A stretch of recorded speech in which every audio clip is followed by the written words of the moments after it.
Namaste, Jai Bharat.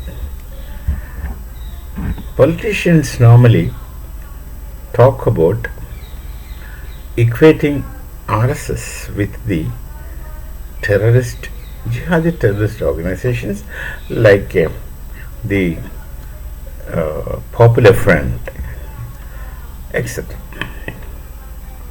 Now, this is largely done by the communists, especially the communists of Kerala. Now, the communists of Kerala, uh, they are short-sighted as well as victims. They are very short-sighted because they just look for their immediate gains only. The people are so self-centered, self-oriented, and selfish that they just want to look after themselves and that's it. They have absolutely no concern about the tomorrows. They have no concern about their own next generations, because in their routine life they send the cadre to get beaten up in the street and send their children abroad for good education, and they mostly settle abroad, involved in business and the things like that. They make their life better. So this is a communist strategy.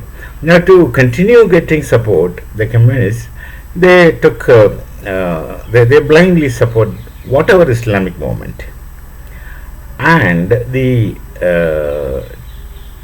radical Islam, who are potentially terrorists. The radical Islam has the present policy in Bharat of infiltrating wherever possible, and of creating sleeper cells which could be made active at any convenient time. So the communist parties are victim because they let the radical Islam infiltrate, obtain their support for elections, and they keep winning. But they don't bother about their self-destructive operations, because they are not bothered about tomorrow. Otherwise, they would not be doing such things. Their own children and their own generation, they are already settled them outside Bharat, especially in the Middle East, with some kind of business or other, for which they have sufficient funds, enough funds. So it is they who largely would try to please the Muslims, plus to get more votes. They say RSS also must be treated at par with any radical Islamic terrorist or any other terrorist organizations. This is really appalling and repugnant, very, very repugnant. If you look at the separatist movements, can anyone show or cite a single instance of any Hindu organizations initiating any differential step? Can you cite a single instance of any Hindu organization initiating a single differential step, that I am different and you are different from me? Can anyone cite a single instance? And it has its own theoretical background type. I am not going into those things. You won't be able to find any. The first difference, as I understand, begins with the Urdu agitation. They wanted a language of their own, and they don't have a language of their own. Their mother tongue is Hindi, and they were all Hindus. They don't want to speak Hindi, so they started writing Hindi in Persian script. These people are by and large Sunnis, the Muslims of Bharat, and they adopted a Shia language for very funny reasons. And after writing, they started using Persian words in the language and started calling them as Urdu. Unfortunately, the people of Pakistan also think Urdu is a separate language, which is not really the case. They have simply created a language, the normally spoken Hindi, with Persian scripts and words of Farsi Persian subsequently. So that is where it starts. But before that, that's how it all began. Then it traveled through time, And then comes the two nation theory. And who propagated the two nation theory? The two nation theory was propagated by the Muslims fundamentally. Basically, none other than Muhammad Iqbal, who wrote, one time he wrote the poetry Sare Jahan Se Acha Hindustan Hamara. And he also writes in that, Mazhab nahi sikhata aapas mein bhai rakhna. And the same Iqbal supported two nation theory in 1930. In 1930. And of course in 1940, the Muslim League officially accepts two nation theory. There were many others who gave projects, programs of two nation, including the South Indian Latif Hyderabadi. He was teaching literature, I suppose, in Osmani University. Then we see the 1857 struggle. They got into difficulties because it's projected that in 1847 struggle Muslims also fought for the freedom from British. Yes, they did, but with a different objective. The Hindus fought for the freedom of Bharat nation, but the Muslims fought for the re-establishment of the one-time lost Mughal rule. So they just projected Bahadur Shah Zafar as the future monarch of Bharat. This is history and everyone knows it. And that's precisely the British, they picked on the Muslims. They were persecuting Muslims post 1857. So then they were in trouble. They were not getting any support from the British. They used to get, but with this, the British were after them. Muslims were persecuted. That was the only instance, I suppose, that period, the only period where the Muslims were troubled by the British. Gangadhar Nehru has changed his name to Gangadhar Nehru at this time to escape the persecution of the British. That's another story. Please dig into history. Who is Gangadhar Nehru and how did he get the name Nehru? And what was his name before he changed his name to Gangadhar? Please try to find dig into little of history. Little history should help you. Then Syed Ahmad Khan. The Syed Ahmad Khan is a great personality in the minds of many Muslims of Bharat.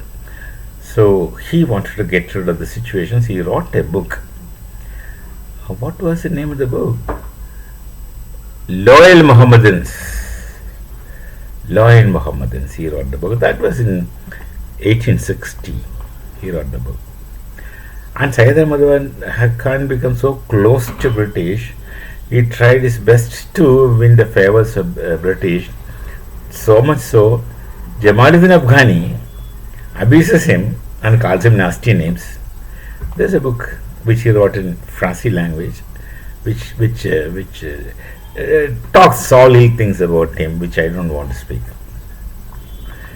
But eventually, he got the Mohammedan Anglo-Oriental College into Aligarh Muslim University, supporting the education of the Muslims. So that was in 1875, I suppose. MIA College was upgraded into a university. And then what happened in the Aligarh, the Deoband school and all kinds of things. Then of course, after the Minto Molly reforms, we find in 1905 Hindu Bengal and Muslim Bengal division, which nobody talks in the real things. It was Bengal was divided into Hindu Bengal and Muslim Bengal. No one says that. They simply speak of Bengal divisions.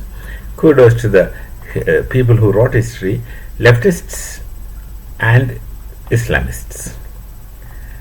Then, of course, the next year, 1906,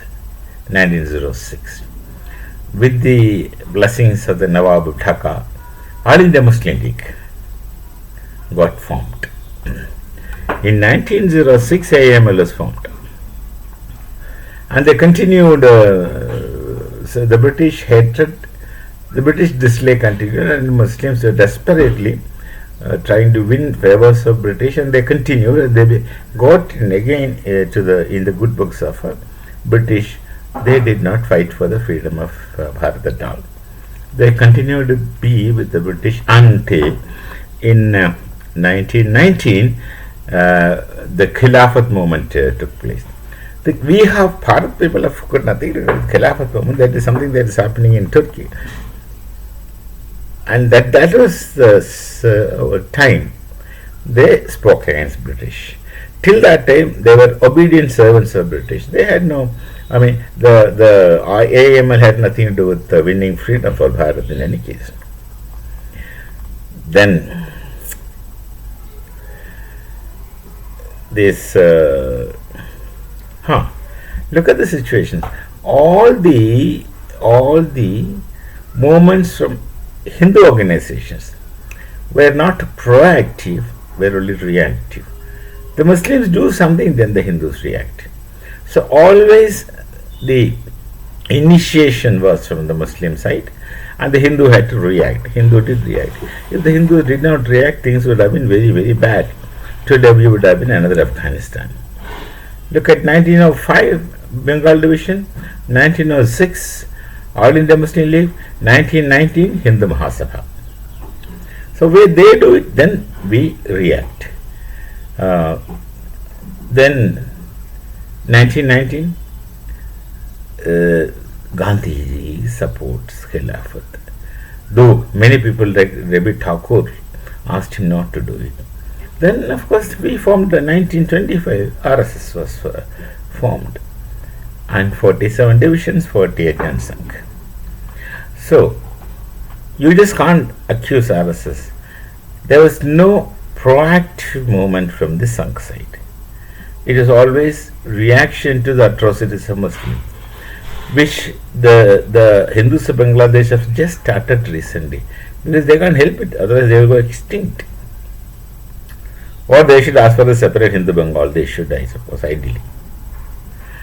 So, who floats two-nation theory? Who said that we can't live with others? Hindus primarily, because Hindus were immediately in front of them. We can't live with others. We can't exist with others. Who said all these things? The problem is not we. It's they who create problem. It's not only in Bharat. Wherever they go, they create problem. Then they created. Europe did not bother. Because what happens to Bharat, they don't care. Now they suffer, we should also not care. They suffer and they have not yet understood, identified the magnitude of suffering which they are going to take in future, and that's why they are up to destabilizing Bangladesh, which is going reasonably, the country was going ahead. They have taken the help of Jamaat Islami, and they have destabilized Bangladesh with the European support. Nations, which nation supports, somebody from outside. Who they are, But they will get it back. And when they get it back, there's no point in crying, because you have caused it, you have created it, not others. It's all your own creation. As you sow, so you reap. So you are already doing all these mischiefs. You have to face it, and you will face it miserably. Those who do wrong things. We will meet again with another thoughts. Till such time, Namaste. Jai Bharat, Jai Shri Ram.